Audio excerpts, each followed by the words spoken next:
a likely winner here at Mount Panorama today at this stage. Swag of cars headed up the hill at the moment in time. I can see the Wilmington big red Jag going over the crest there, and there Bob Holden. And now Bob has been in racing an awful long time.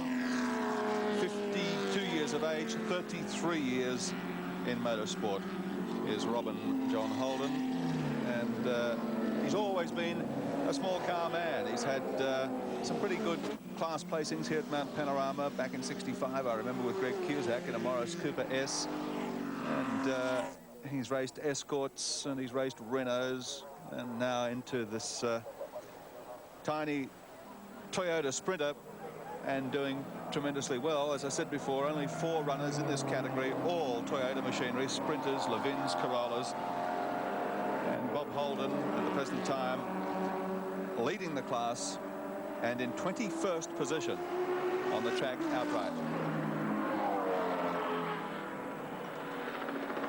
And now there goes Johnny Smith in car 60. That won't, or will it? Yes, I think when they get past the start-finish line again, and that's recorded on the lap charts, I think you'll find that John Smith may have just wrested the lead in the category from Bob Holden. Well, Bob's been a great campaigner all season long, travelled the full run of the Touring Car Championship, drove everywhere himself, and as you say, he's been in motorsport for quite a number of years, and he's still as keen today as he was the day that he started. He's never lost his enthusiasm. Underneath the crane, the bionic crane that carries our speed camera on Conrod Strait, there's a readout on Bob Holden at 223 kilometres per hour. Car 57 having just surrendered the class lead, although under brakes. I think he might be making a determined effort here to take it back from John Smith in car 60, but Smith now has got plenty up his sleeve. Takes the corner onto pit straight and past the start-finish line with 107 laps completed for the pair of them.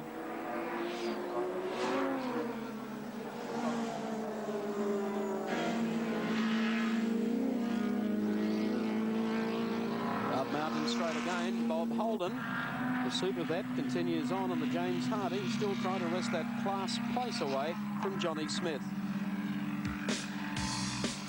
Jags 1-2 at the head of the pack, but Holden's Commodore is still third in the great race.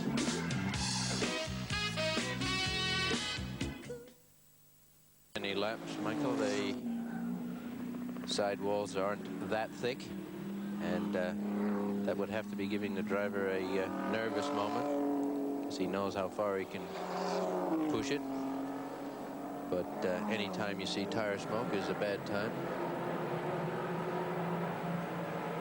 Well, they've done reasonably well in the category.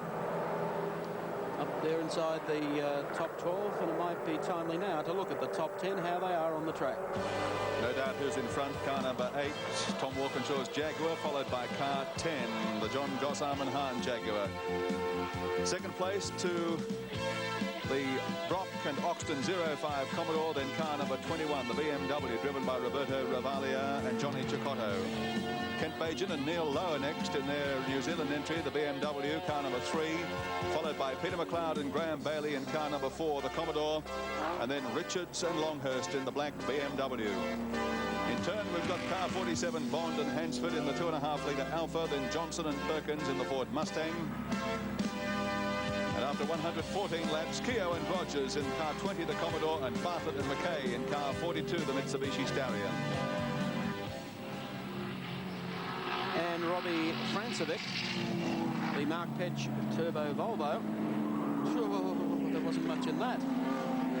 That's John Bowe at the wheel, incidentally, coming up on the BMW. Gary Rogers at the wheel of the BMW at the present time. Driver's always reluctant to back off on the approach to the shelf. It's the area where they need maximum acceleration, and if they have to brake to allow a little courtesy just to let another car through, then their time up the shelf is shot to pieces, and that's one area where you see a lot of close driving.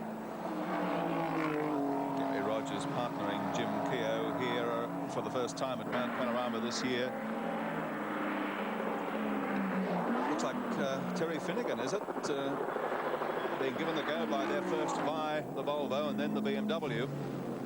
Finnegan in car number 40, Commodore, only recently set up and immaculately set up.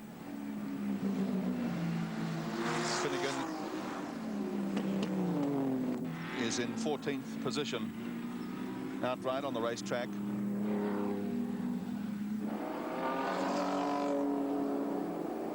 John Bow skipping away, turbo boost on, and he runs away from the BMW with Gary Rogers at the wheel as we once again take our Bonnet Crane's big cam shot along Conrod Straight. Finnegan goes by, and there is Gary Rogers in the BMW.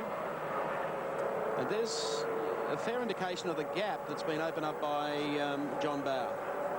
The BMW is in 10th position, Mike, at the present time 115 laps covered and 6 laps down on the race leader, and they wouldn't be that far down except for a couple of mishaps. We saw them nose into the traffic up at the top of Mount Panorama at one stage and then almost in the wall at Forest Elbow, so they've had a couple of lucky escapes. Certainly have. Well, new lease on life for John Bow.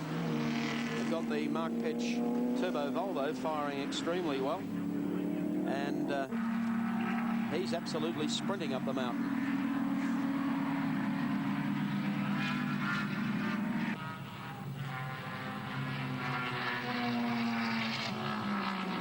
Still some smoke from the right-hand side of the vehicle. Something rubbing there, it would appear.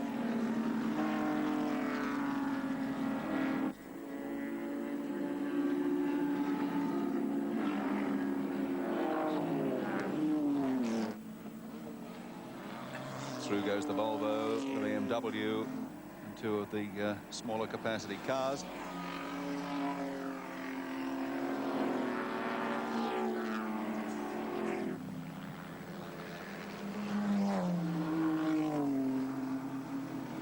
Still a little of that smoke pinching the tyre. I think they're quite brave driving that car, Michael. They could never tell when it's likely to blow up, and the G-forces and the leaning of the body onto that tire, and wouldn't exactly want to be sitting there when it did go if it went on one of those high-speed corners. So something about to come loose there at the right rear too. Part of the I think it's just a little bit of the bumper bar, Gary. Nothing too worried there. I'd be worried about the rubbing of that tire on the front. Richards BMW is in the pit. So Tony Longhurst just talking with Jim Richards. Car being serviced very professionally by JPS Team BMW crew, and Jimmy Richards. I can never get mine done that quick. No, rejoins the race and still inside the top 10. So it's a real pity that that car hit the oil and landed up in the sand, and that the marshals were a little bit slow in helping them out. Apparently the rules permitted them to help them out, but they didn't get there too quickly. And as a result, Jim's had to fight a long way back, but very creditably to 7th at the moment. 4 laps down is Jim Richards on the race leader, Tom Walkinshaw.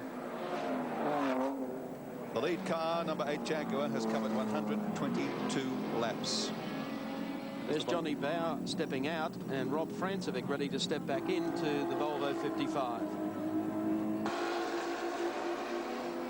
Well, another car that would have been up there well and truly in the top 3 or 4 if it hadn't have been for electrical problems. It's the scourge of all electronic devices when the little black box decides to play up. In this case, it was their alternator, but nevertheless, no power, no go. For those that need them, preparations being made for what will be hopefully final pit stops to take them to the finish of this year's James Hardie 1000. The signals are out for Peter Brock coming in, jumping the curb a little too. That's David Oxton, I believe, coming in for a change for Brock to go back in the car, trying to drive a straight line through the S's of the pit entry.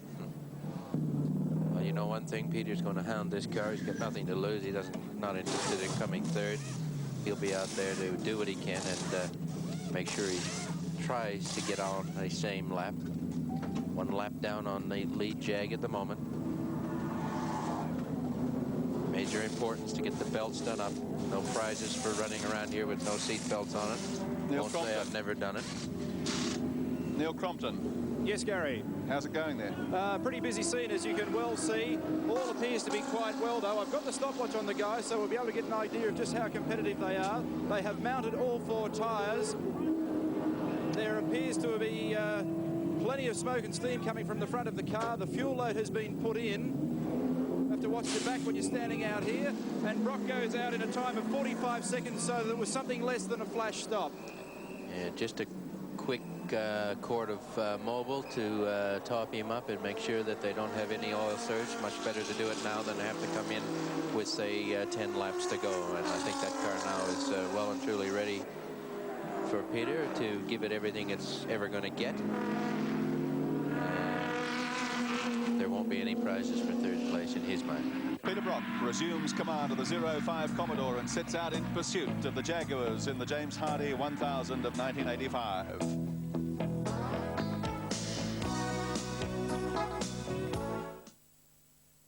Audi continues on. It's been running strongly all day, Gary Walker. Had a couple of pit stops in the 53 car, Michael, but he's a pretty game man to bring up the Audi to take on this sort of competition at Mount Panorama, and consistency, as Alan Moffat said before, is always the key. As long as you're up and running and you're out there, you've always got a chance, because you never know what's going to happen up in front of you. Of course, he's not a contender for outright honours in the Audi 5+5, but within his class he continues to circulate pretty steadily indeed. In fact, is in 31st position outright on the track, and that puts him in 3rd place in the category, 4th place rather, in the under 3 litre category.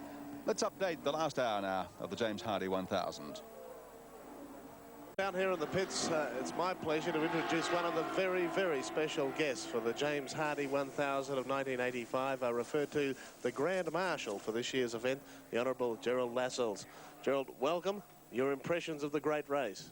Well, I think it's one of the most exciting setups I've seen. I'm so impressed with the media coverage, particularly the magnificent blow-by-blow television views that we get of every single piece of the action. There's nothing to compare with it in Europe, you know. Absolutely not. And of course, you're wearing a big smile, especially because the Jaguars are out there in front. Well, we'd like to think that maybe it's their lucky day today. They've had a bit of bad luck at the start, but they seem to be running very strongly at the moment. But people like Peter Brock and that very strong BMW of Bob Jane's entry, you know, they're going to take some beating even now. Of course, you've been president of the British Racing Drivers Club for some 20 years now. That's right. And there's talk about making this race a round of the World Championship next year. What would be your thoughts on that? I think it would be unforgivable if it wasn't included in that such an important championship. Possibly an excuse for you to make another trip back to Australia? I wouldn't say no. We'd love to have you. Just one final question. I noticed that you're a cousin of the Queen. You're following the wrong sort of racing, aren't you? Well, both my parents were tremendously keen on the horse racing, and the Queen takes in that same sort of line.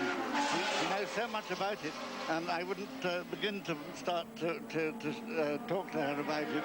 And it's nice to feel that on my subject I can probably beat her. Well, I'm sure you've enjoyed the day as much as we've enjoyed having you here. Well, it's been marvellous. Okay, that's the Honourable Gerald Lascelles, who is the Grand Marshal for the James Hardy 1000 of 1985. It's back to you, Gary. Thank you, Pat. Pat Welsh reporting from the pits there. And back on the racetrack, 05 with Peter Brock back at the wheel is in 3rd place on the racetrack. 125 laps down for him in the great race of 85. A lap in arrears of the 2nd placed car, Jaguar number 10, and a lap and a half now in arrears of the lead Jaguar car number 8, driven by Tom Walkinshaw. Well, Peter Brock is... what's here? Win Percy is out of the car. The number 8 Jag is in for a pit stop. There seems to be a problem here under the front of the car, and a lot of confusion. It's got oil going in. They're taking oil, and you can hear the crew shouting instructions to themselves. There doesn't seem to be any spillage on the circuit there in the pit lane, and you can hear us at the crew. Alan, what's happening? I think it's a precautionary. It looks chaotic, but they're getting a bit of rubbish off the front. Could be some tire on the rubber tire shavings on the mesh. Neil Crompton's pretty close at hand. What is it, Neil? Gary, it's more than just a little problem. There is oil all over the car. It's all over the windscreen, underneath the bonnet of the car. And if we get down here on the ground, you can see that it's literally dripping from the front of the V12 Jag at the moment. I haven't had a chance to talk to anybody. Obviously, they'd drop kick me if I tried to.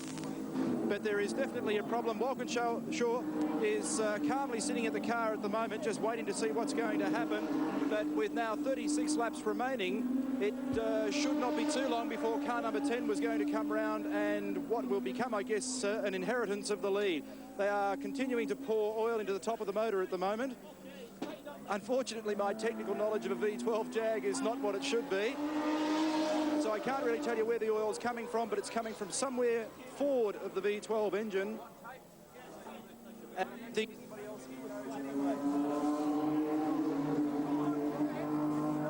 we've lost Neil Crompton there for the moment. We have. I think Tom Walkinshaw wants to go out. He's ready to fire the motor, and he has done just that. They put a lot of oil in the engine. They could probably overfill it and not be too worried. Rather have it in there too much than too little. And certainly, if anybody knows how to nurse it, it'll be Tom. And he will have, on the first lap around, a lap to go sign and his plus on the field. And he'll work according to that, whether he has to nurse the car or not. Race cam takes us out of the pits with Tom Walkinshaw.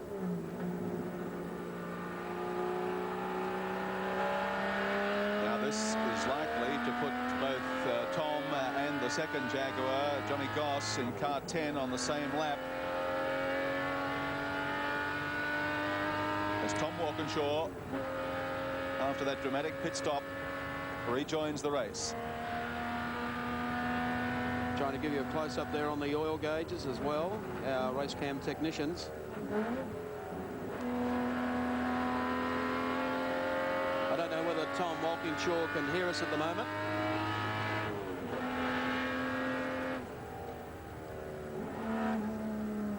However, we'll give Tom a little time to settle in, not quite obviously. He would have some concern because everything has been going so perfectly. And how does that affect a driver when everything is just going so super, and then all of a sudden you're in the pits and you've got oil pouring out of the car everywhere, or a similar dilemma?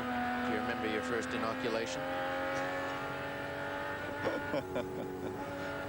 It gives you a jolt. Cold it really sweat. does. A cold sweat, Gary, you said it. You feel, oh, the flag is going down, the sponsors are going down, and you just feel, oh, hell. And it's a sicky feeling, but give him a couple of laps. He's not in desperate straits yet. They didn't panic at the pit stop. And if it was using oil, it's just consuming it, perhaps, hopefully, out the exhaust pipe. Let's take a look at what this does to the race. We now have 4 cars on the one lap at the head of the race. Car 8, Jaguar. Car 10, Jaguar. Car 5, Commodore. Car 21, BMW. In fact, it's the car 10 Jaguar which is in the lead in the race right now. Walkinshaw, second place. Brock, third. Ravalia in fourth spot. So it really has changed things dramatically, because Walkinshaw was a good lap and a half, nearly 2 laps ahead of the field before that drama that brought him into the pits. Tom Walkinshaw, that has brought about a dramatic change in your position. You're confident you can see it out to the end of the race? Well, I certainly hope so. We had an oil line come adrift and started to leak oil, but I think they fixed it, got oil back in it. So Tom, it doesn't seem to worry you that much. You seem to, I won't say it worries you, but you seem so calm under the circumstances. there's no point in throwing a hairy fit. It certainly made the competition a lot closer now at the end of the race, Tom, because yourself, Johnny Goss up ahead of you, and you've got both Peter Brock and the Chicotto BMW right behind you. Yeah. I can't hear you very well because I don't know why, but I'm not picking up a lot of static on your transmissions. All right, Tom, we'll let you get back to the race and we won't annoy you. We'll let you... Okay, thank you. Bye. A man with a big task on his hands now, Tom Walkinshaw, but still with a ton of confidence. Second place now on the track for this car, which has led the James Hardie for so long today. Moving towards an exciting finish in the James Hardie 1000 of 1985. Will it be Jaguar at the finish?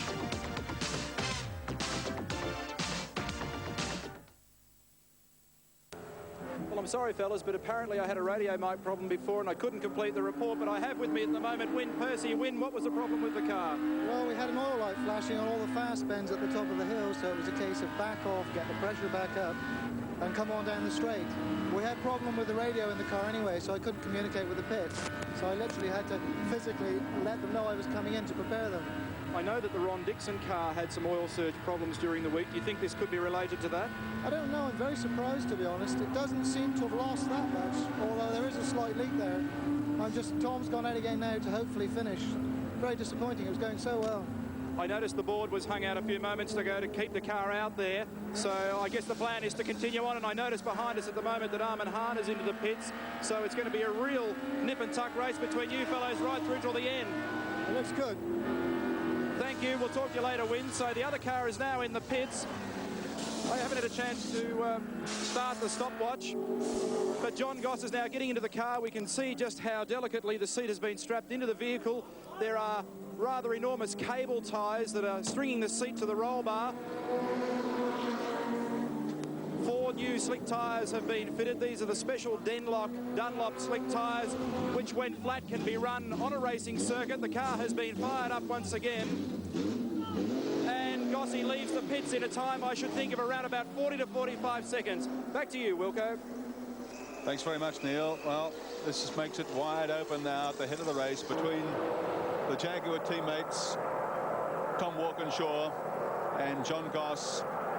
In fact, that pit stop will put Walkinshaw back in the lead, only narrowly, from John Goss. 0-5, Peter Brock. And a broken windscreen now for Peter Brock, and if he hasn't got enough problems today... That'll be murder to see through that, and on the sunlight coming up pit straight. Turning left might not be so bad going up Mountain Straight, but across the top, all the refractions that'll be going through there, that's a tough job. You can see him bending and ducking his head more than normally, trying to pick a spot. He looks like he's got the worst of the bombshell right in front of him. McLeod. That picture tells everything. They've been running as high as 5th place in the race, 7th on the track until this moment. But Peter McLeod and Graham Bailey in the Illawarra Mutual Building Society entry after running such a great race here at Mount Panorama today are obviously out of business as well. That's too bad. The dramas are coming thick and fast in the latter stages of the great race of 85 with 33 laps remaining. Well, it's the voodoo hour, 3:15, 3:30. This happens so many times, and teams have been looking good and getting towards that less than last quarter. Like a lot of football teams, they get tired in the last quarter. In the midst of all this drama, the Bob Jane T-Mart's BMW has made a pit stop and is back on the track and has not lost any ground at all because of the dramas affecting the others. So they're still running solidly in 4th place and poised right behind the leading division.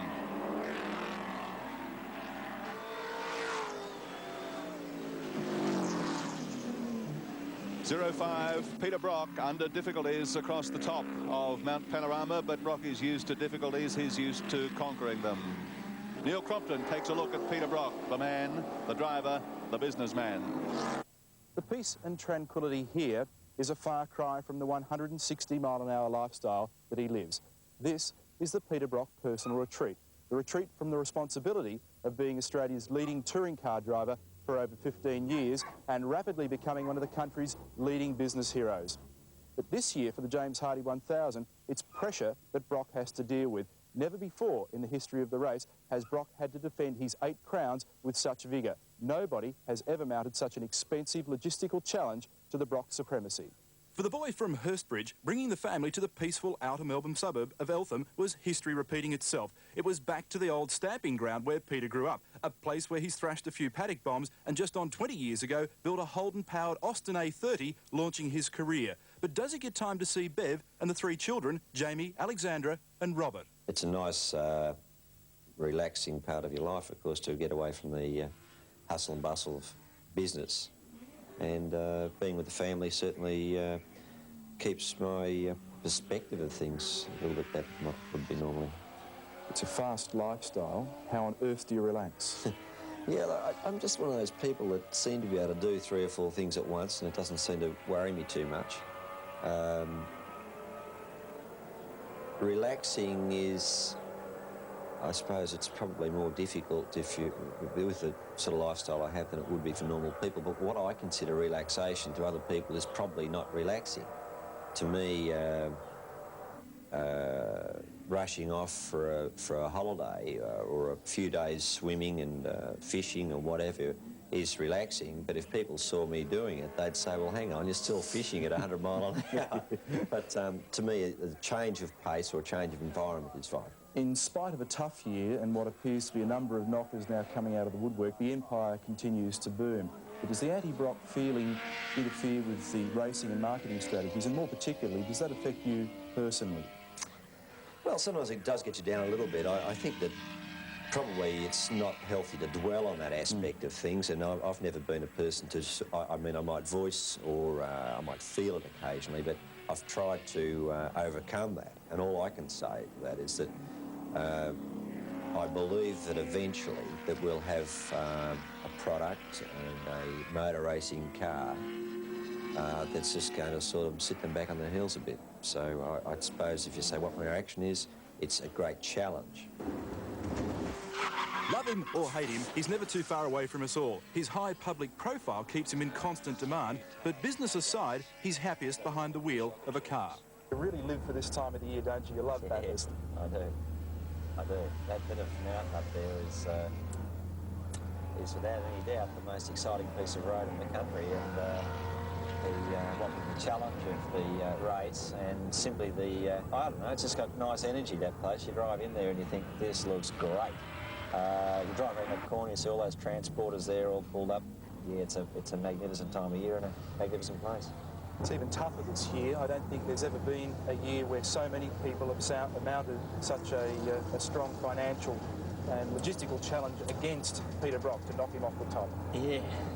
Well, I think no doubt that Jaguar effort from Tom Walkinshaw's team, a team which I've observed, seen his workshops, he's good. And we've made an extra effort to try and counteract that, to try and combat it, so that in fact we're at least as competitive, and I think as well set up logistically. And yeah, there's a lot of effort this year from BMW, for instance, to see us knocked from our perch, and that's a challenge we're responding to, and I think we can do the job. Do the job, Peter Brock. Had a great adversity here today at Mount Panorama, but as that story unfolded, what more appropriate time to see Brock in for a very fast pit stop. The windscreen is now out, and he's back on the racetrack again.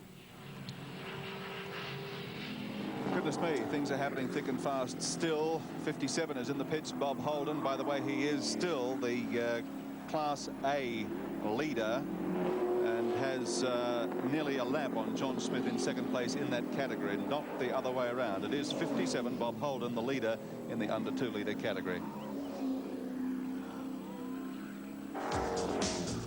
The James Hardy 1000 continues. The Jags are up front, but one of the leading ones is smoking.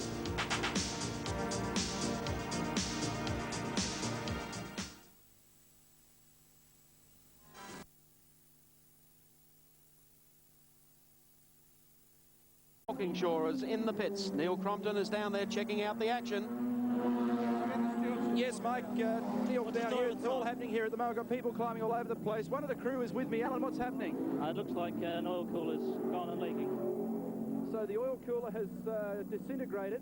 At the present time, there's oil pouring out from the front of the car.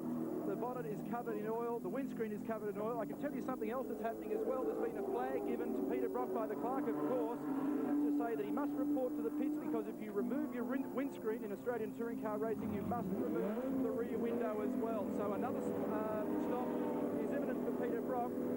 You can see what they've got to do inside there at the moment. The engine sounds dreadful. I would say that the race is run for Tom Walkinshaw. Well, that indeed is a pity. You're a fellow who has put it all together so well. It's worth a try. Brock's got to come in and fix his windscreen. You can hear all the extraneous chat going on. They're panicking a little bit, but nevertheless, why wouldn't you with the effort that's gone into it? But I think they're in a lot of trouble if it's, as Neil says, a broken oil cooler. That means it's pressurized by the engine oil pumps and will just keep squirting out, and if nothing else, they'll run out of oil. But at the level that he was dropping oil, he was black flag material anyway, and now we have officialdom coming to the fore and informing us that Peter Brock has to return for his back window to be taken out. Well, Brock hasn't taken heed of that, because he's just gone past our commentary position on the start-finish line to take in another lap. Those black flags are awfully hard to see in the sunlight. Still working frantically on the Walkinshaw car. You may have overheard one of the crewmen say it's worth a try, because Brock also has to come in. Yes, they may be able to short-circuit the oil cooler. This is what the Dick Johnson team did earlier. Easier said than done. It's a plumbing nightmare on most of these cars, and with the big V12 engine taking up so much of the underbonnet area, these fellows are getting their arms burnt. They've got steam going everywhere off the radiator. On the racetrack at the moment, with Brock still out there, he is about 50 seconds in arrears of John Goss, who again is the race leader, but we now understand that Brock will come in next time round to have that window removed. Well, every car is on the same lap at the moment, 134 laps down, the first 4 cars, with this seesaw battle going on in the pits. Well, I think we can deduct 1 from the total there for Walkinshaw. That puts him behind the 8 ball, and that would put Goss, Brock and Ravalia all on the lead lap, but Brock yet to stop again. You'll see an awfully fast rear window come out of a Commodore. I would say it'll be about 2 feet loads. Some person's going to go in. There's no passenger seat, and I can just see one of those agile HDT team fellows jumping in there and going both kaboom. Pop out the back. Lock up, and here comes Jim Richards. Oh, the rear wheel. He's popped a tyre too. You can see him coming in. It's shredded. So drama upon drama, as Alan indicated, when you get to this peculiar time of the day in this special 1000k race at Bathurst, the dramas that unfold. JPS crew very quickly on the side, or the crumpled side of their 635. They're coming in now with Tony Longhurst helping as well. We're also keeping an eye on the Brock team.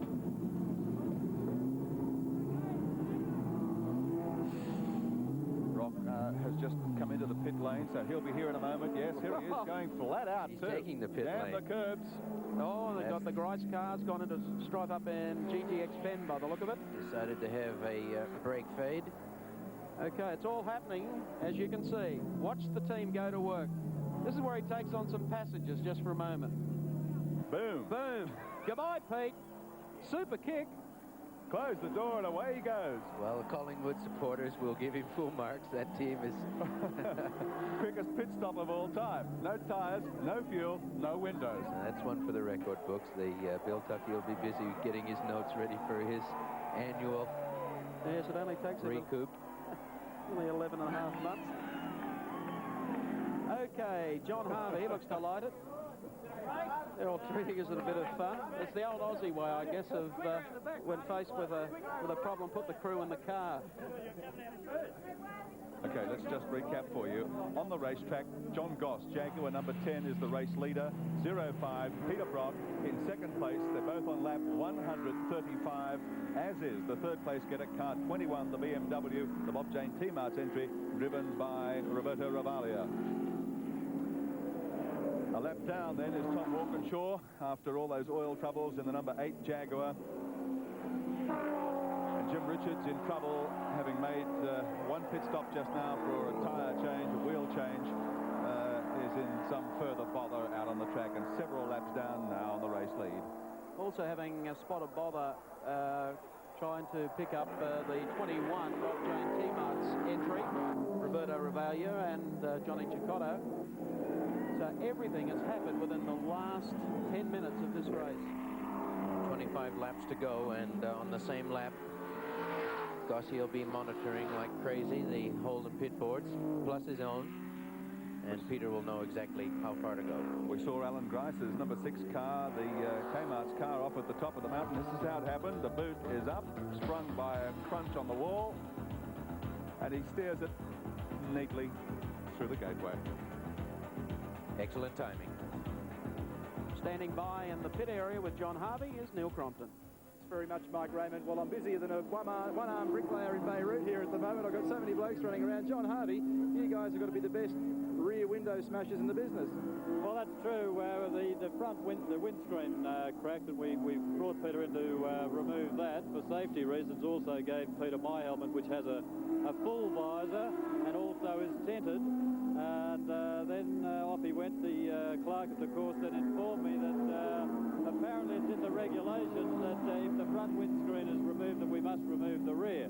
Now, unfortunately for them, they're a little bit behind the times because the tests have been conducted by GM at Lang Lang Proving Ground, and it would have been quite safe to leave the rear window in the car. But, however, that's the regulations. They threatened to black flag the car, which I guess they did. And so we're up and away again now. Have you ever seen a James Hardy like this one? No, I don't think so, no. Amazing, isn't it? It is. We'll let you get back to it. Whilst Peter was in the pits, Jim Richards came in as well, and you saw that. That stop was 28 seconds. Incidentally, the Brock stop, 7.5 seconds. Back to you, Mike. Well, it's obviously quicker to change the rear screen, but there are real problems for the JRA number 8 Jaguar driven by Tom Walkingshaw. They've apparently affected their repairs. Now they're adding oil to the engine. So the car on the leaderboard has dropped down now to 4th. Gary? Yes, and up the head of the field, Johnny Goss still in car 10. Jaguar leads from 21, Ravalia in the BMW, and 3rd now is 05 Peter Brock, and the gap from the leader, John Goss, to the 3rd place getter, Peter Brock, is 1 minute and 11 seconds, and with... a minute a lap. Yeah. Second a lap. Second a lap, and that's not impossible with unexpected pit stops and all sorts of dramas happening on the racetrack. Well, they continue to add quarts and quarts of oil. Have they put a sump plug on it, or is it all out on the floor? Well, they're travelling with less dramas in the lower categories, and John Smith is now the class leader in category A under 2 litres, having passed Bob Holden, and the leader in category B, and 8th position outright is held by Colin Bond in the Alpha Car 47. The James Hardy 1000. Tom Walkingshaw still sits in the pits.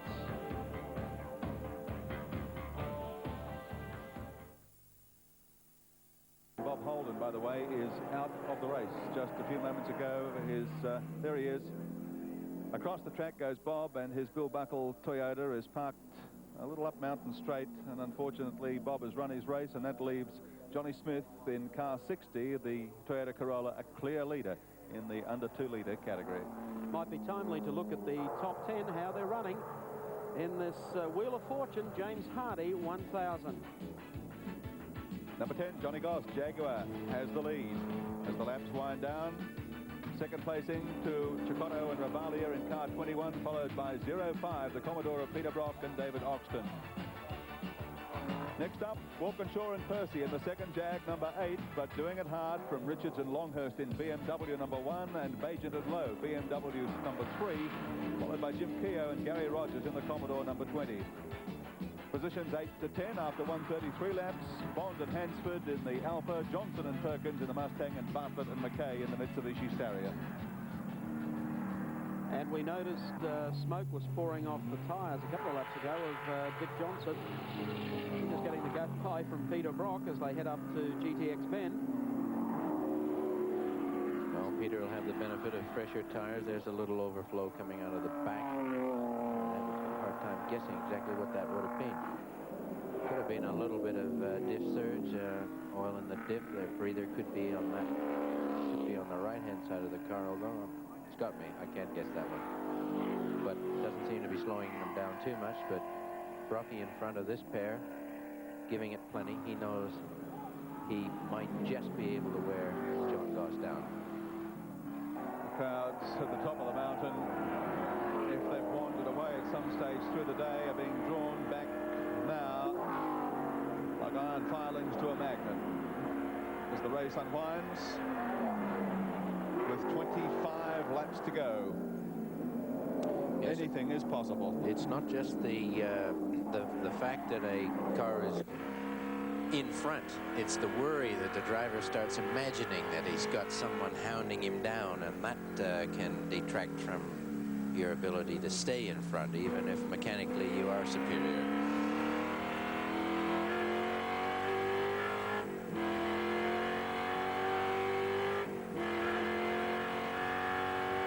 Here's the Johnson Mustang on Conrad, taking it a little bit easy. You can hear probably just holding it around the 6.2 mark. Would have qualified it between 6.5 and 6.8, but keeping his engine under control. He wants to finish, and he's going to do that. Dickie Johnson coming back up through the field again, Dick.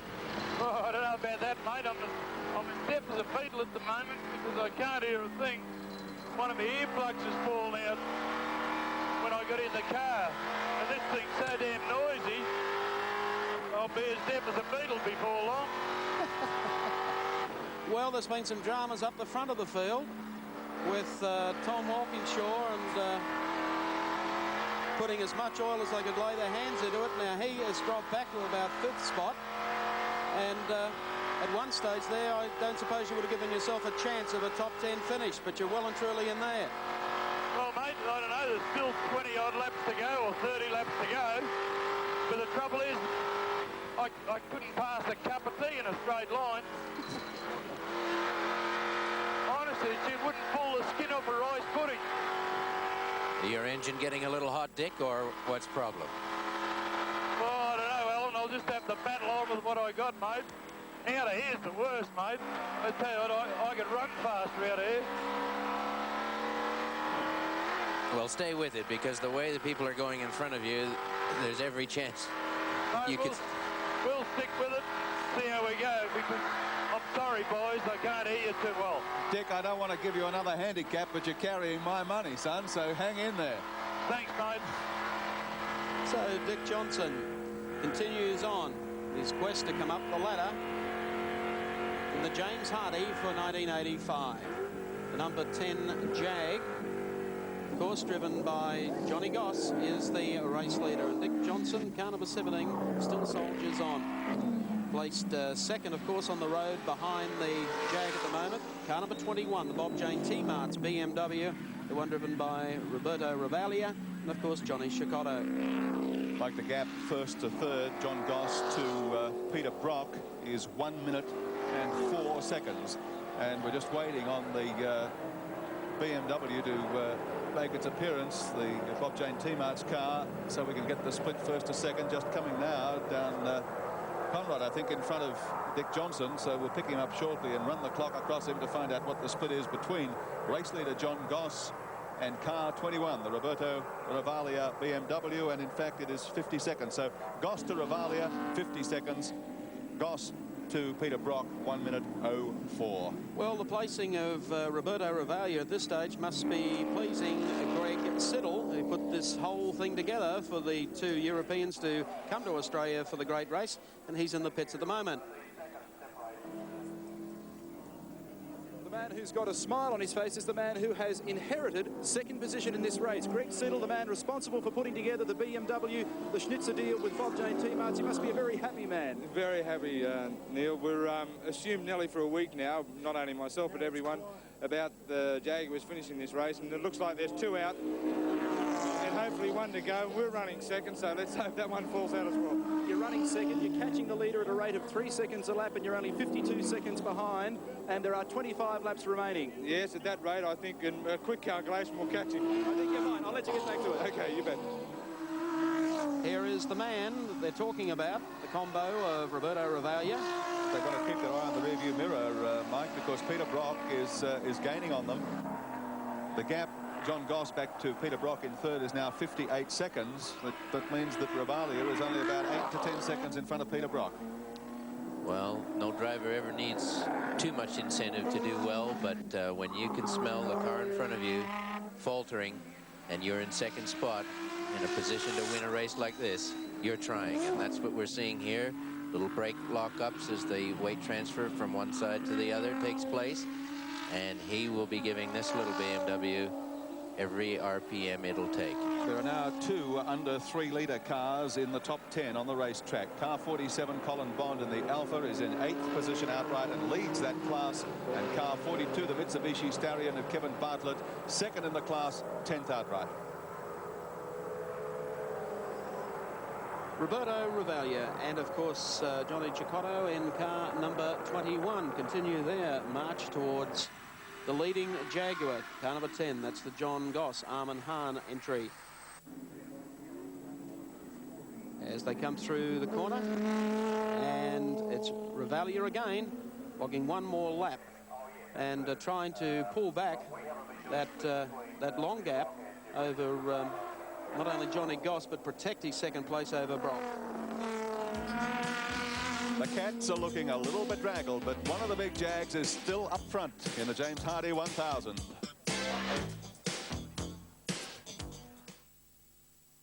Well, if there was ever the worries of the world on Johnny Goss's shoulder, this is it. 10-4 at Mount Panorama.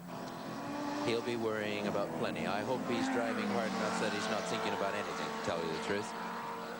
He'd probably feel at home now if it rained. No, he wouldn't. John Goss, of course, winner here in 1974 in a torrential downpour. I remember it well. He's doing a good job, but he'll have a lot of pressure on him. He knows it's this one or none. And that's not a fun position to be in. It only takes one little mistake. But fortunately, he's driving coolly. Being dogged by Kevin Bartlett in the Mitsubishi Starion, the Rally Arts entry as they hit the top of Conrad, but not for long, because Gossi will move away from him with long strides now. They'll shift her up into 5th gear and take her down 260, was it? We saw them. 263, 264 as near as you can get. With the lighter fuel loads, they'll be going faster and faster. And I would think at this stage, being a little nervous, knowing he has got 2 contenders right on his tail, he'll be using the RPM if the gauges are looking good. I don't think these engines have been strained all day. And if he has to push it a bit, now's the time to do it.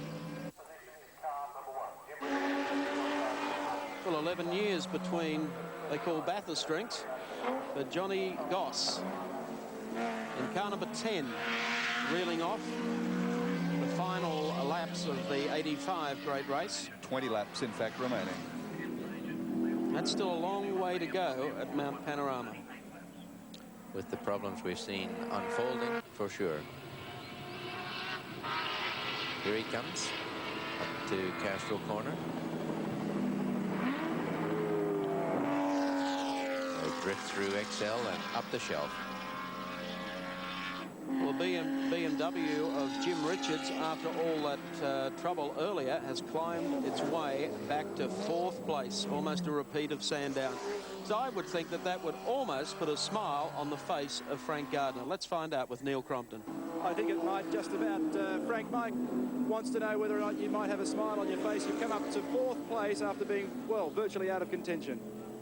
Well, I had a smile on my face when we were leading, and I've lost it for a few hours. But it's coming back. It's nice to be back at least on the leaderboard. Anyway, it's we didn't appear for about 4 hours, but it's a bit worrying to be. But the car's going well, really. Marvellous how the wheel turns in motor racing, is it not? Well, Group A is unbelievably competitive, as Jaguars and BMs and Volvos and everybody have had one hell of a day. I mean, we've all lost numbers. And it's no exception with our team. We lost both cars into the sand at one stage, and you can't do that, can you? I don't think so. Drawing any conclusions as to the outcome at the end of the race? Well, it looks like the Jag will win it, but Brock and the Revalier BMW are piling on an awful lot of pressure in the late stage, and we still have a motor race up till the last. It will be the final few laps before the pattern will emerge, and that's what Group A is all about. At least people are being entertained. It's no longer a procession. Thank you very much. Well, there you go, Mike. He's almost cracked a smile. Back to you. I don't believe it at all. Well, I tell you what, it might take a little smile off their faces next year when the Brockmobiles get out in February. I think, Alan, Yes. the Jags and, of course, BMWs and a couple of others that might just feel the pinch. A lot of people will be very encouraged by the fact that the Jags are not invincible. It's demoralizing to put a team together and come to the mountain and hardly be able to qualify. Peter Brock was in 10th position. It's been a lot of years since he's ever been that far back. But to know that next year is bringing a few more goodies and a better chance. Every team works on a 365-day cycle from Bathurst to Bathurst. So there'll be a lot of notes go into the computer tomorrow morning. And certainly that new Commodore is one of them. For those New South Wales TAB punters, the tab operating for the first time on the James Hardie 1000 this year. If in your trifecta you've coupled 10, 21 and 5, I bet you've got a pretty fierce grip on the edge of your seat right now. I would think so. And particularly those who are following the fortunes of Roberto Revalier in car number 21. The gap opened at 52.10 seconds some time back, and he's been able to pull that back on John Goss to 43.81 seconds. So he is gaining. He'll need to pick it up by at least, well, 1.7 a lap for a photo finish. And I don't think John Goss needs that. And Peter Brock is not all that far astern. In fact, about 200, 300 metres astern of the Revalier car. 20 laps around here is enough to unnerve the best of drivers, and certainly the heat is being put on John Goss. At what stage he's prepared to go for broke is yet to be seen. Dick Johnson also continues to eat up the competitors just outside of the top group, has bypassed Colin Bond in the Alpha and is now up to 8th spot outright, but 4 laps adrift of the race lead. That's phenomenal. With their very bad luck in the beginning laps, the oil cooler was bad luck.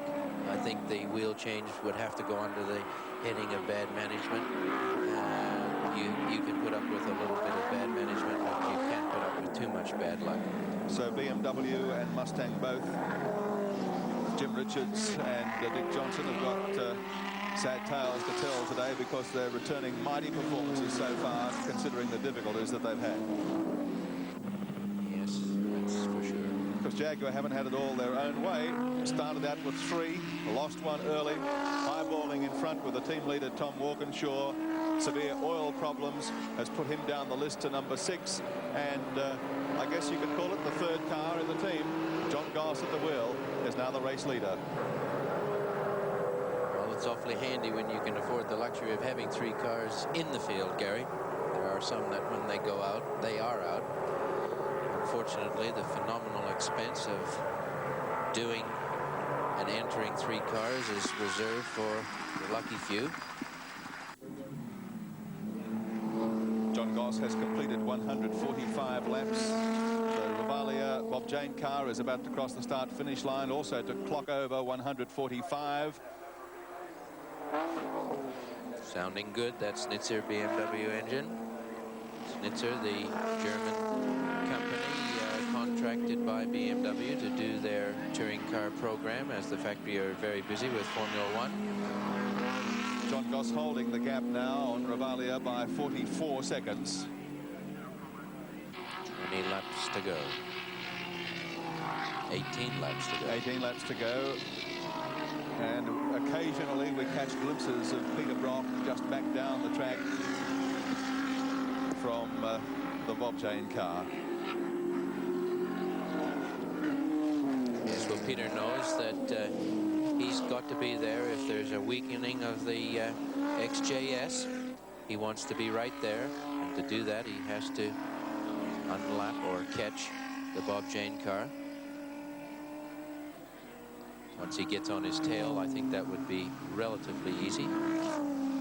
But it's interesting that 6 versus 8 versus 12. And they're all circulating within a cooey of one another's lap times. Peter Brock is hounding it.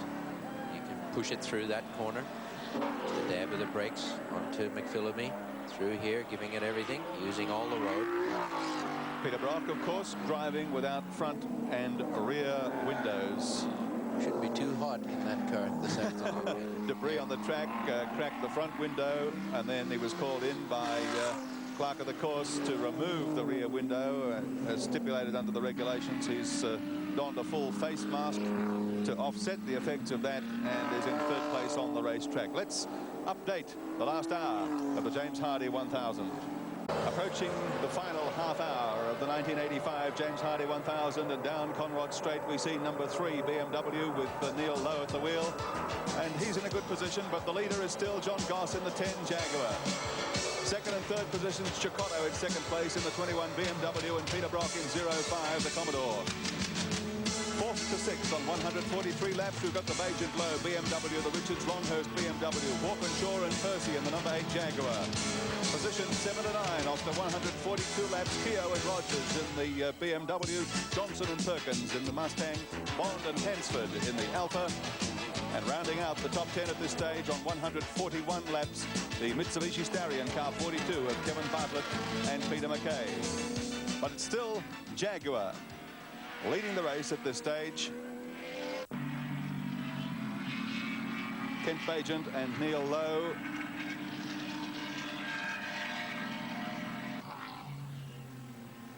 And they're holding down 5th place on the racetrack. But at the head of affairs, it's still John Goss, number 10, Jaguar in the James Hardie.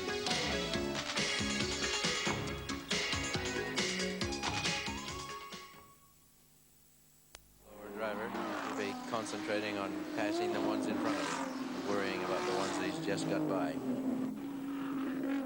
But he's definitely got Revalia in sight, and it'll only be a couple of laps. Whether he can peg back the lead Jaguar is questionable. Here's a bare 2.5 seconds now between Revalia and Brock, and only 37 seconds between Goss and Revalia, so it's closing right up at the head of the field. There's a possibility. Yes. Well, the gaps between first to second to third, we've already been giving you throughout the day, but that's a 2-second break. 14 laps to go. Anything can happen.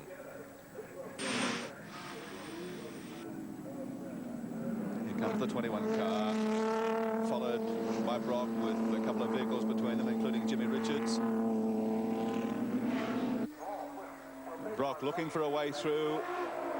There's the orange BMW, whips into Mountain Straight. Brock's got by and is now out in hot pursuit.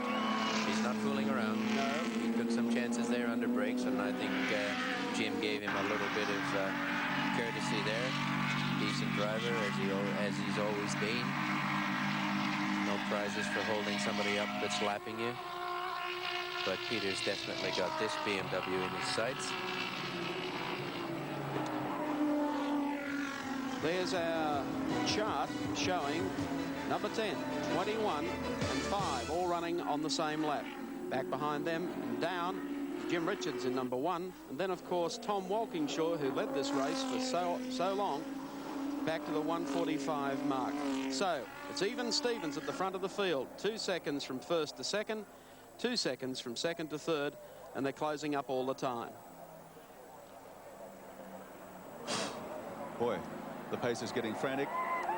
The gaps are closing all the time. This is a real panorama drama. Well, Bob Jane's a pretty good showman. But I tell you what, he'll need Roberto Revalia to pick up 3 seconds a lap, and then it'll be a dead heat.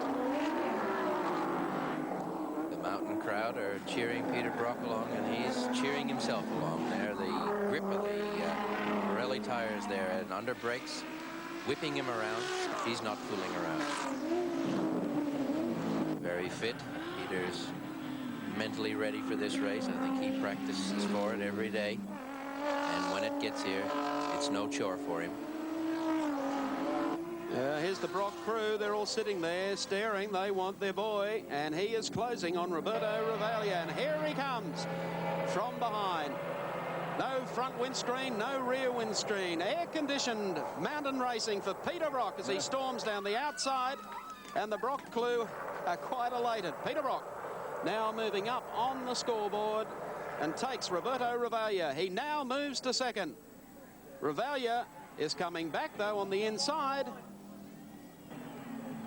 But Brock goes through. He's up to second. Good brakes on these Commodores, and Peter not afraid to use them. Here's Jim coming up to say, I've got a BMW as well. Guess who's lurking in the background with the headlights blaring?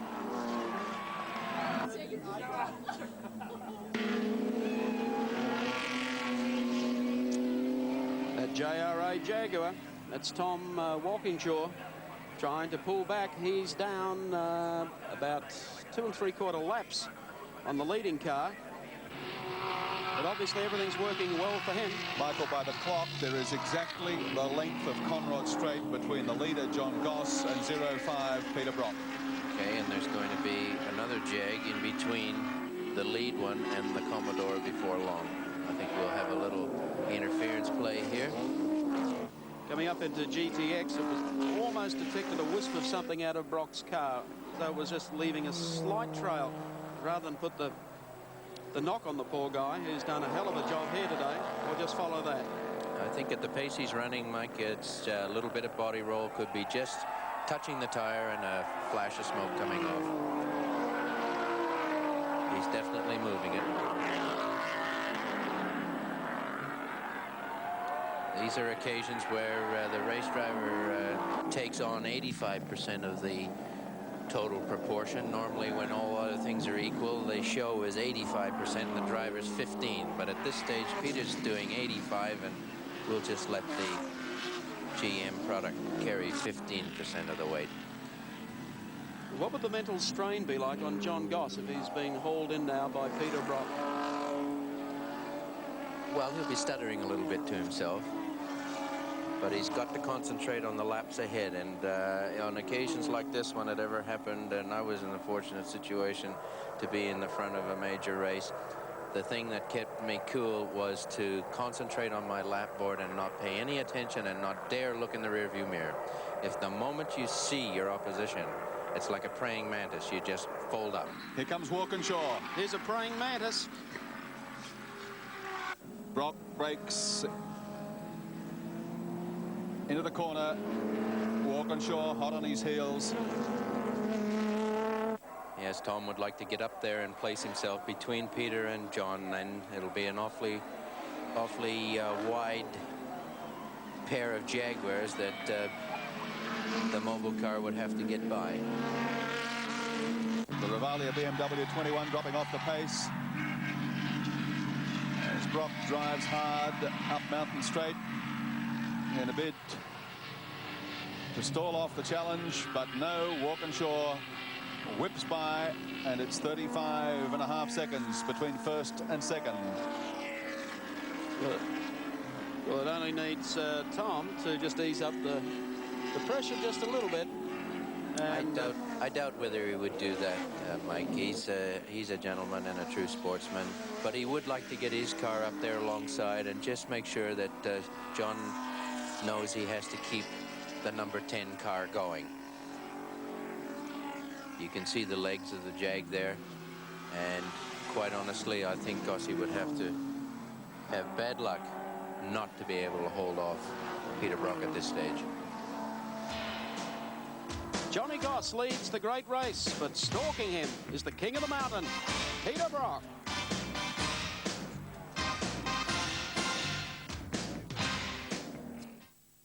Panorama, Peter Brock continues to chase the race leader, Johnny Goss.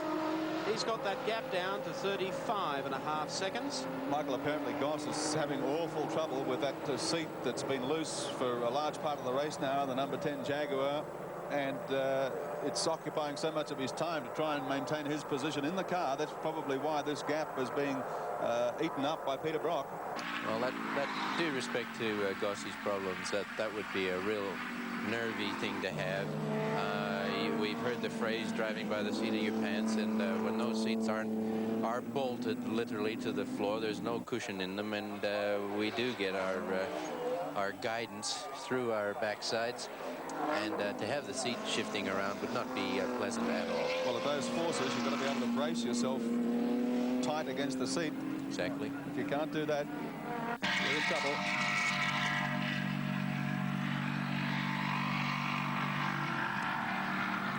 Nevertheless, that it won't be deterring Peter Brock. He still sees the checkered flag, or would like to see it, and not backing off for 1 second. Cars will be moving a lot faster on their lower tanks. Fuel load being used up, just 10 laps to go. So handling will be on the improve.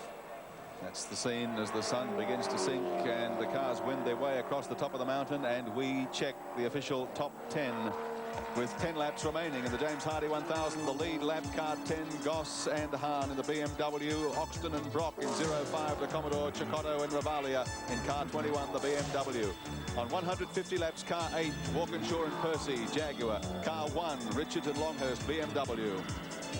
Position 6 to 7 on 149 laps. Car 3, Bagent and Lowe, the BMW. Car 20, a BMW, Keogh and Rogers. Positions 8 to 9, 148 laps, Johnson and Perkins in the Mustang, and 47, Bond and Hansford in the Alfa.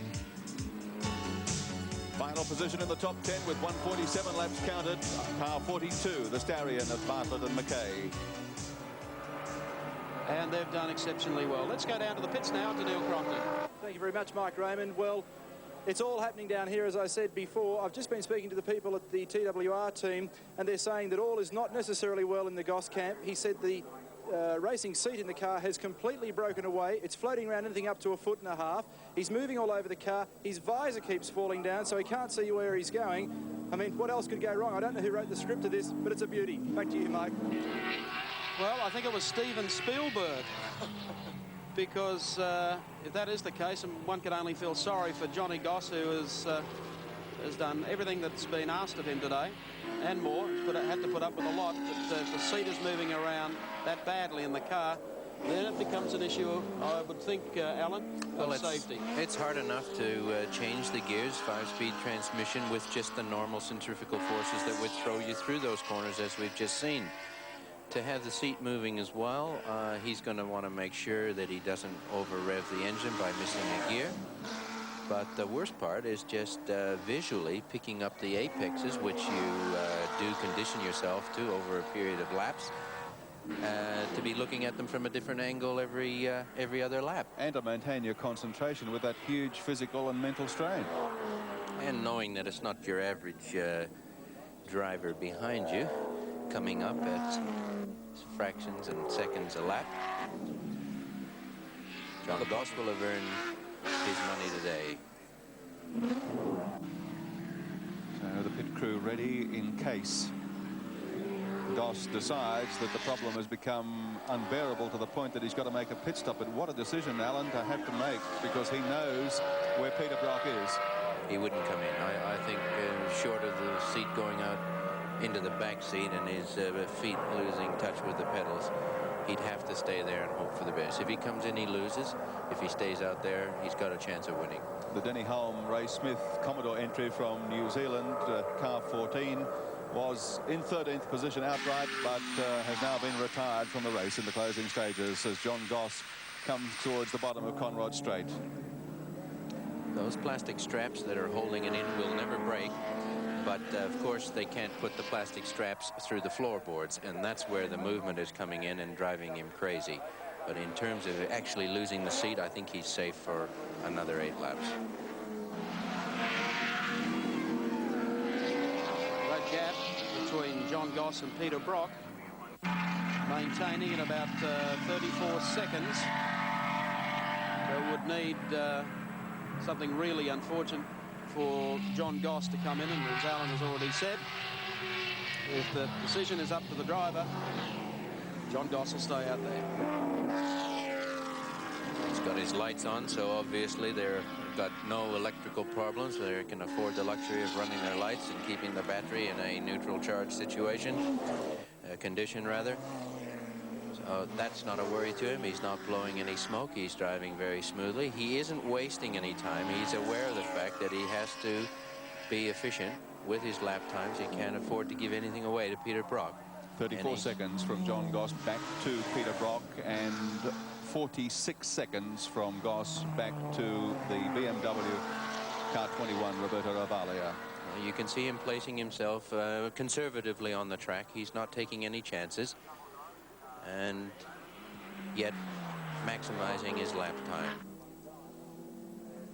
If the seat was moving, this would be where it would be painful. Your whole body weight would be pushing onto the brake pedal every time, although his clutch foot would be able to hold him to a degree.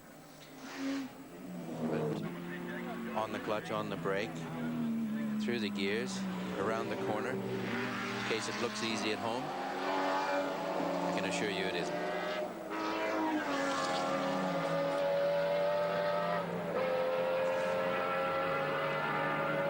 So John Goss heads down Conrod Straight again. Certainly has his problems, but he soldiered on for the last 35 minutes.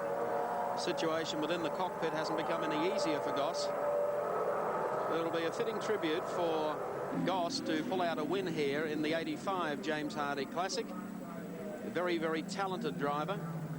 The only winner of the James Hardie Classic and, of course, the Australian Grand Prix. What a triumphant return to the big league for this very, very personable driver. People could have said he could have been accused of being a little bit rusty after a year away from the wheel. He hasn't driven all year since attempting here last year with Tom Walkinshaw. But John's shown us that you don't forget your driving talents. Well, I think I'd have to agree, because apart from last year's single run, it was only basic practice here at the Hardie for the race, and then of course the car didn't get off the line. And for him to be so long out of the saddle and under a lot of pressure to keep up the lap times that are needed in this category to make him a competitive driver, he's done one heck of a job. Yes, I think he'll have Tom Walkinshaw's accolades at the end of the day. He's done his bit. And as happy as everyone was to see the Jaguar contingent arrive at Mount Panorama, great that the winning car is going to be shared by an Australian. The JRA team, and wait, they want to see whether they're going to come up #1 in the great race. Peter Brock in 05, still placed second on the racetrack. Jimmy Richards at this stage placed 5th, a couple of laps down on Peter Brock. There's the gap between first and second. That's John Goss to Peter Brock, 33.4 seconds. And Richards has clung to the back of the bumper of the 05 car for the last 10 laps. Crowd still giving Peter a great reception on top of the mountain. And I think also John Goss will get a great reception too if he can lead Peter to the line. Here's Jim Richards pulling out. Just to have a little look. There was no passing there, and nor was it intended. I think Jim's just happy to be able to get the toe and stay in touch. He's not fooling around either. Neither one of them are. Still an incredible performance from Commodore at the mountain. You have to finish to win, Michael, and again another superb preparation by the Mobile Holden Dealer team. Dedicated team of fellows. And regardless Engines of what run all day. Regardless of what happens at the end of this day, Alan, you can look forward to better things next year. Talking to him the other day, he said he felt like he's been carrying a trailer around all year behind him. That's when new regulations for the Commodores come January, he feels will be even more competitive. He says, just watch me in 86. Sure. I think a few of the other teams would go away from this year's James Hardie and just think about how competitive the Holden V8 package just might be for 86 as well.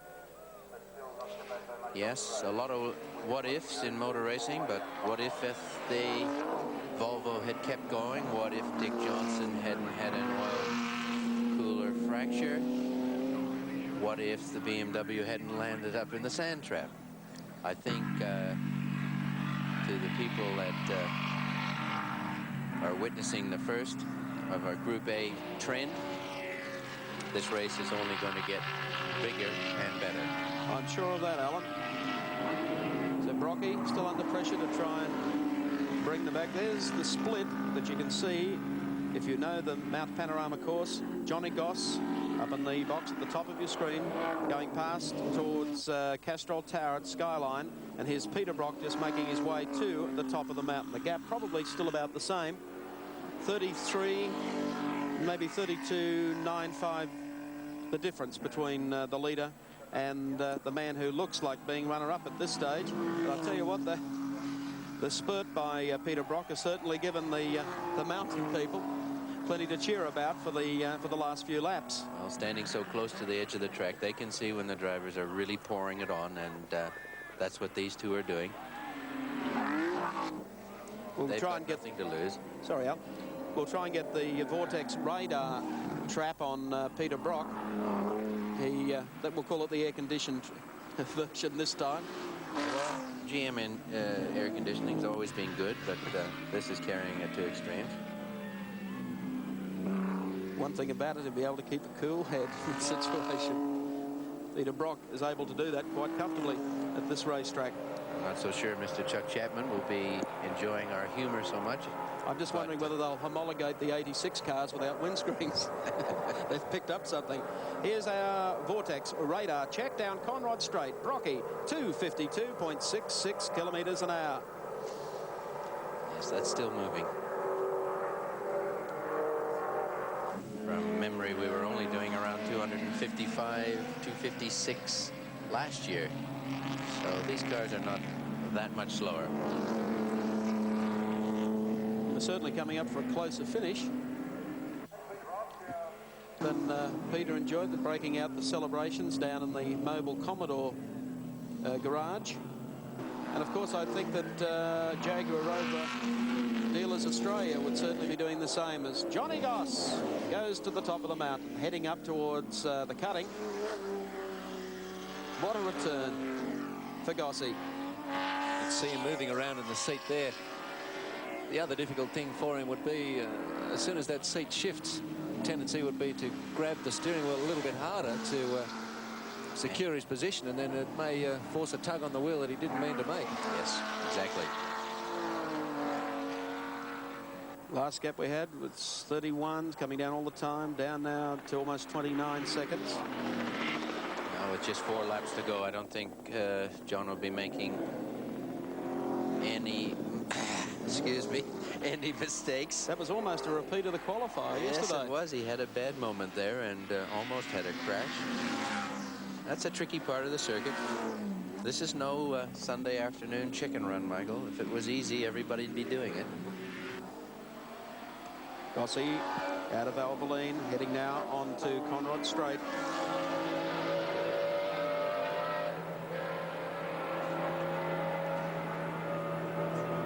He's not missing any gear changes there. He wants that V12 to honk all the way down the straight. What a celebration tonight.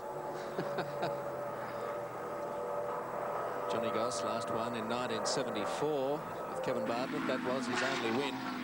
That was in a Falcon GT. He spent many of his Bathurst races in Falcons. The last few in Jaguars. Likes the big cars. He's always had a memorable win here. Raining the first time and now no seat. I'm sure we'll hear all about it. Yep. 3 circuits. Mount Panorama still remain for Johnny Goss. Steve Masterton trailing him up the hill towards the right-hander at GTX. And they would almost be within champagne popping time in the Jaguar camp at this stage. Jimmy Richards.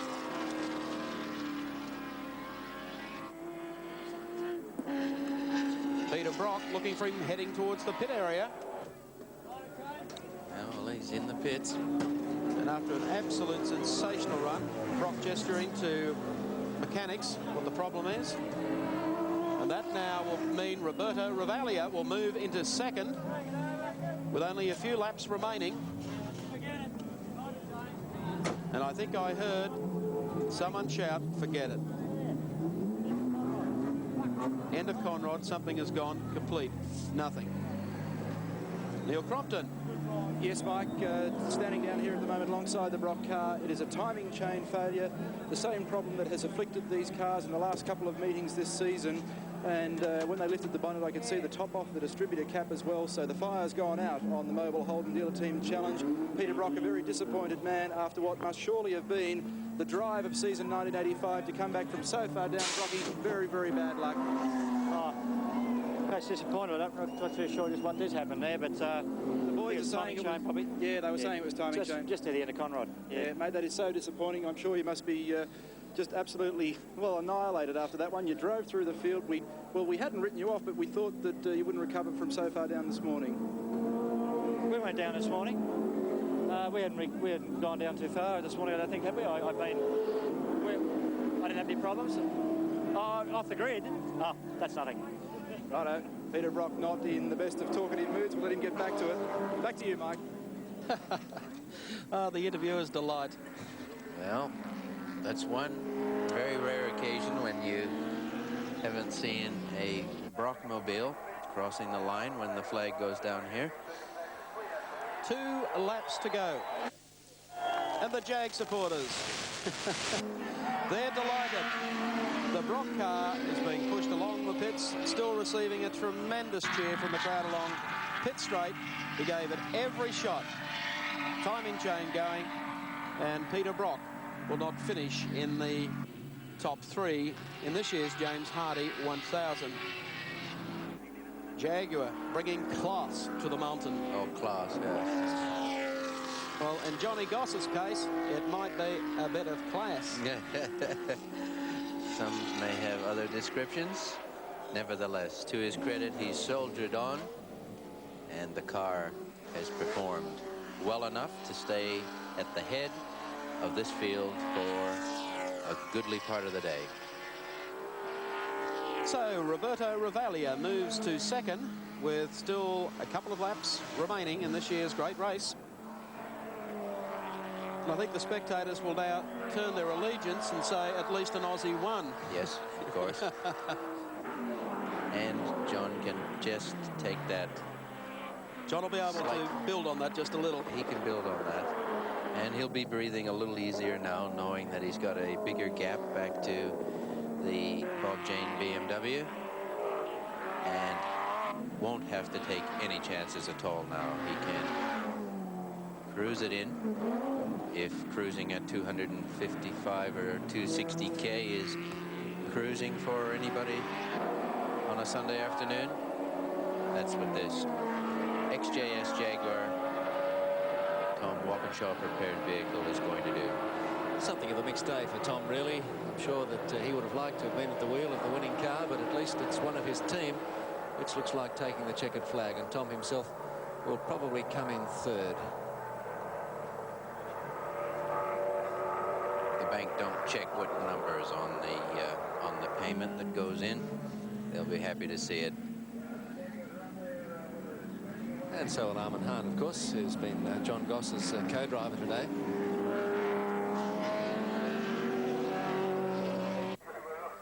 Johnny Goss has been at it for long enough. He started racing when he was 19 and he's now 42.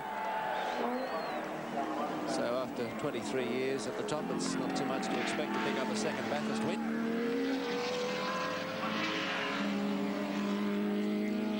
Johnny's last lap. Last time up Mountain Straight for John Goss. Well, Gossie knows the feeling. He's been there before, and it must be an incredible feeling to know that you've driven so far. And well, actually, Mikey hasn't been in the car at the finish line. In '74, he was watching Kevin Bartlett bring it through the rain. This is his first genuine behind-the-wheel taking the checkered flag, and it'll be a highlight of his career, one thing he'll never forget. I bet they could take the seat out and he'd drive it from the glove box for the last half lap. Yes, he will. But Johnny Goss, I think you will find, will get a tremendous reception from the mountain, where all the Commodore followers have just become Jag converts.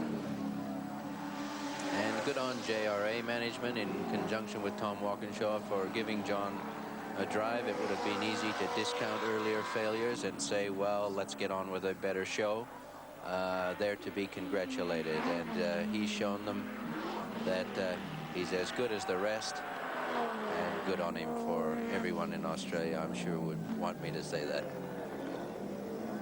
You're right there, Alan, coming down through the dipper at Nissan,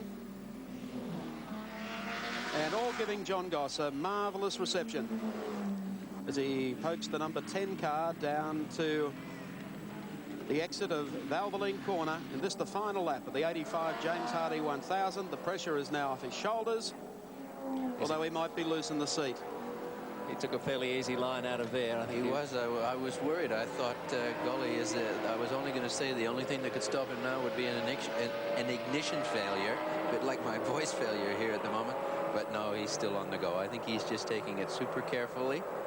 Well, here he comes, Johnny Goss, in car number 10, the JRA Jaguar, just wanting to make sure that all goes well for the final quarter, or as we say, another 2 Ks to the end of Conrod Straight. And look what he's waiting for. Would you believe this? The man who instituted the 1-2. Is he a pro? Johnny Goss is going to engineer the 1-2 JRA Jaguar finish to Australia's great race. Chalk up 1. John Goss, the winner of the James Hardy Classic for 1985. Second place will go to Roberto Ravaglia, and third place, after all those problems, will go to Tommy Walkinshaw. So a Jag 1-3. Tremendous. It is really tremendous. A credit to the team. Mechanics worked hard for 3 or 4 days. Just super bad luck that put a rock through the headlight on Jeff Allen's number 9 car. Yes, they're going to take an extra lap. Well, I think they deserve it. We won't begrudge them that one, Michael. Not at all. And that must feel like the happiest lap of his life for John Goss and Tom Walkinshaw. 3 cars started, as we mentioned before. 2 have finished first and third. Roberto Ravaglia goes across the line to lock up his second placing. And a very good finish for them. An excellent finish, and full marks to Bob Jane and his Team Art Enterprises for their faith in the great race of 85, for flying in the Schnitzer 635 car and bringing out Roberto Ravaglia. And of course Johnny Cicotto. So to the top of the mountain on the cool-off lap. Well, it's thumbs up for Gossi. The crowd know who's behind them. Yes, a great reception over the top of Mount Panorama, coming down to Skyline. Well, the only problem JRA will have next week is probably not enough Jaguars in the compound to sell. And Alan, I think you're quite right. So, Johnny Goss of Australia in an English-built Jaguar wins the 85 great race.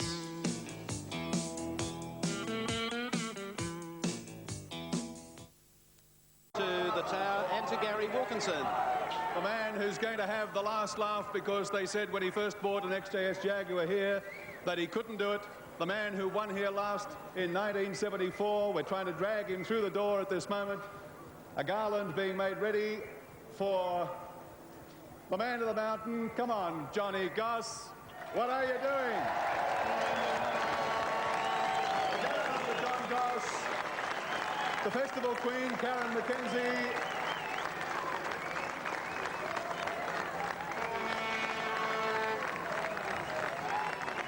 And if you're wondering where the champagne cork is, it's stuck in the bottle. But we'll get it to you in a moment, John Goss. And before we get you to say anything, a moment to regain your breath, I want to introduce, first of all, the chairman of James Hardy Industries, Mr. John Reid.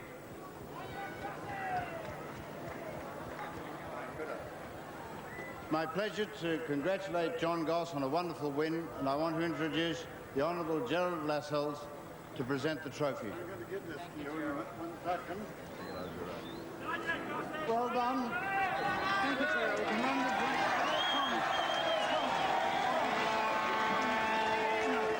Really great victory for Jaguar, and a tremendous drive by the people who came behind them. Armin Hahn from West Germany, Johnny Goss's co-driver, and of course coming out onto the dais now,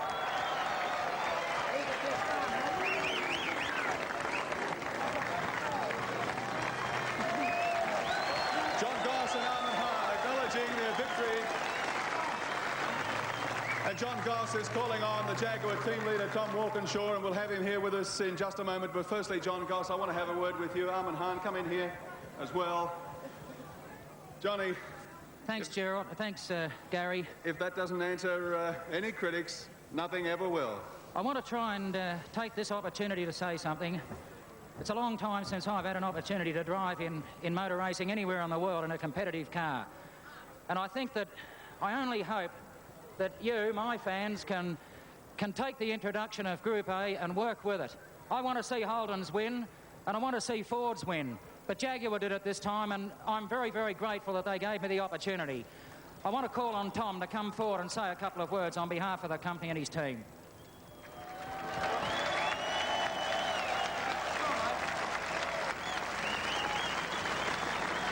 Tom Walkinshaw, battling great difficulties today, and the race leader for so much of the event, coming home in third place. The two Jags being split, of course, by the Roberto Ravaglia, Johnny Cicotto BMW. We'll have them here with us in a moment. But Tom Walkinshaw, you said you were coming here to win, and win you did. Maybe things didn't work out quite as they planned, but the checkered flag was a sweet sight for Johnny Goss, for sure. Well, I'm really pleased for John because he's had a difficult 2 or 3 years. But I'm really happy for all the fans here who have given us such a fantastic welcome, and I hope they've enjoyed the race that we put on for them. Thank you.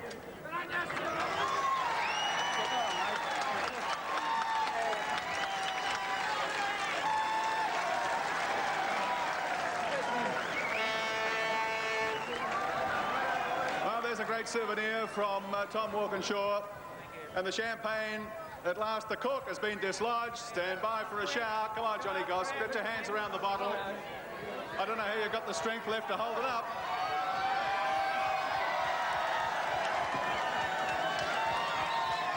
Johnny Goss and Armin Hahn, the James Hardy 1000 winners for 1985. And remember that John Goss had to drive the last half of the race by the seat of his pants because the seat, the driver's seat in the car, had broken loose. I made it a brief point a minute ago, but I want to run over it again. Neil Johnson is here from Jaguar Cars today. He's come halfway around the world to see what Bathurst's all about, and that includes seeing what the support's all about. Give the British and European teams and companies your support. I can assure you, as an Australian, it's one of the best teams I could ever have dreamed of working for. And that doesn't take anything away from Peter Brock and all the other guys here, Dick Johnson and Alan Grice, that have done a good job under difficult circumstances with a new car.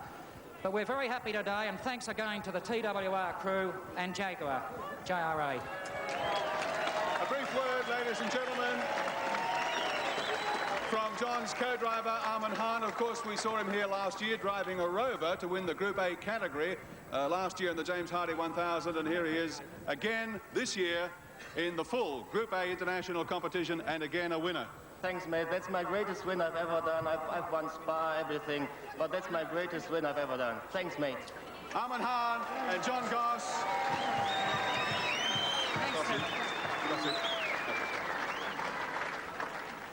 Ladies and gentlemen, Win Percy, co-driver with Tom Walkinshaw in the number 8 Jaguar, which finished third. Win, I know you love this circuit. You've told me so many times the last several days. Victory unfortunately eluded you, but it certainly went to the team. Well, it's a fantastic day for us. All I can say is thank you very much for the encouragement you've given us. It was greater than we expected. Thank you. Jaguar 1-3 on the mountain in 1985, and we'll be back in a moment with the second place getters in this year's great race, the Bob Jane T-Marts BMW crew, Roberto Ravaglia and Johnny Cicotto.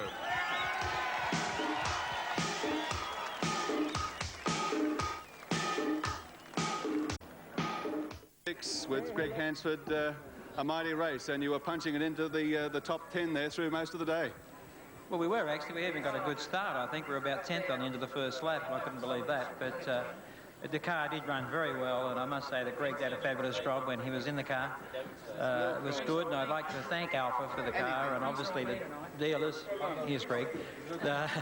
Ignis, and also Montrose Wines are our major sponsors.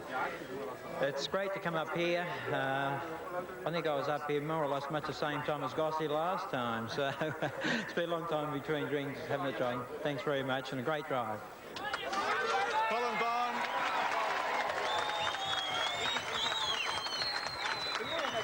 And co-driver Greg Hansford, and I don't think a lot of people realise that Greg is still the 350cc motorcycle record holder here at Mount Panorama.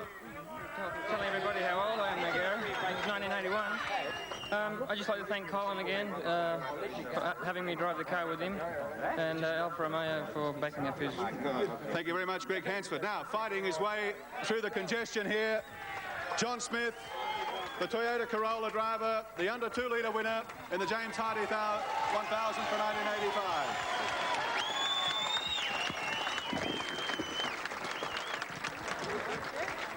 Smithy, they're little cars, but they go by like smoke, and consistency is the key, and you've taken the prize.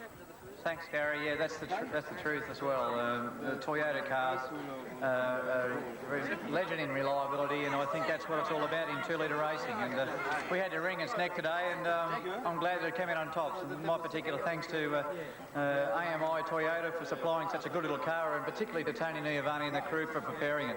Obviously, it was the best car all day as far as reliability goes in the 2-litre class, and we came home first. Thank you very much, John Smith. Well, ladies and gentlemen, it's getting a little crowded up here on the balcony, and I think they all deserve another big hand. John Goss, Armin Hahn, Roberto Ravaglia, Johnny Cicotto, Tom Walkinshaw, Win Percy, Colin Bond, Greg Hansford, John Smith, all of them heroes. Oh!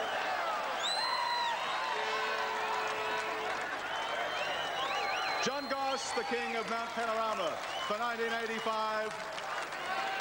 A welcome return to the victory list,